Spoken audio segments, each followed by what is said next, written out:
Whoever of you loves life and desires to see many good days, keep your tongue from evil and your lips from telling lies. Psalm 23:12-13. Greetings to you all in the name of the Lord Jesus Christ.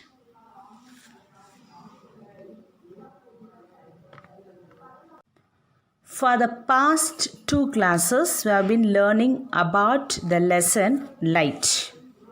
And I hope you all would have understand what we have learned in the last 2 videos. This class, we have a quick revision about this lesson. So let us get into the class, children.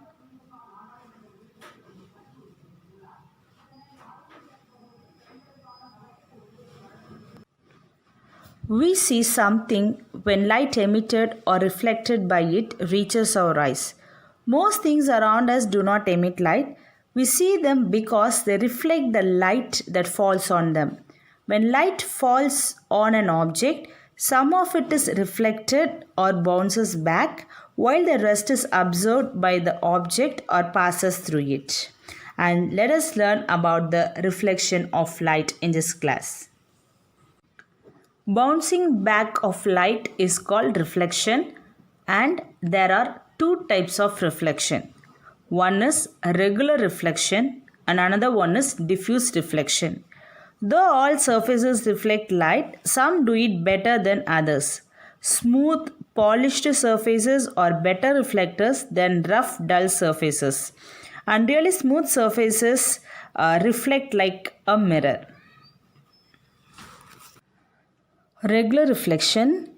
A regular reflection occurs at smooth surfaces, while diffuse reflection occurs at uneven surfaces. When a parallel beam of light from an object falls on a smooth surface, it remains parallel after reflection. When this reflected beam enters our eyes, we see a clear image of the object, but it is opposite to the irregular reflection. Plane mirror. The reflection of light from a perfectly smooth surface like that of a mirror follows certain laws. So before we discuss these laws, we must become familiar with the terms and diagrams used in relation to reflection. There are few terms related to the reflection of light that you must know before you learning the laws of reflection. Ray of light. A ray of light is a narrow stream of light. It represents the path along which light travels and is shown by a straight line with a small arrow. The arrowhead indicates the direction in which light travels. A ray of light is a narrow stream of light and it represents the path along which the light travels.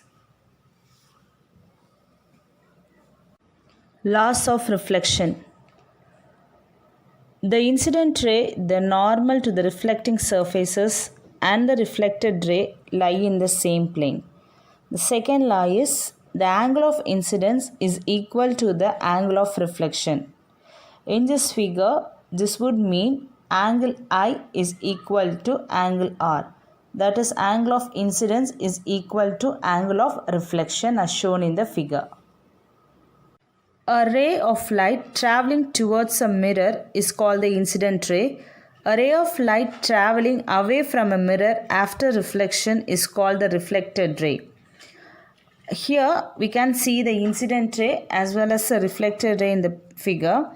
A line drawn perpendicular to the reflecting surface is called the normal to the surface. The center line is called the normal line as shown in the figure. The angle between the incident ray and the normal is called the angle of incidence, while the angle between the reflected ray and the normal is called the angle of reflection. The angle between the incident ray and the normal is called the angle of incidence, while the angle between the reflected ray and the normal is called the angle of reflection as shown in the figure. Let us discuss about the characteristics of the image formed by the plane mirror. First one, it is virtual. Second, erect. Third one, it is of the same size as the object. And fourth one, at the same distance from the mirror as is the object. And fifth one, it is laterally inverted. These are the five characters of the image formed by the plane mirror. If you hold up your right hand before a mirror, your image will hold up the left hand. If you shut your left eye, your image will shut the right eye. And if you hold up a printer line, you may not be able to make out what it says because B will look like D. The interchange of left and right between an object and its image is called lateral inversion. Red, blue and green are called the primary colors of light. When added in equal proportion, they produce white light.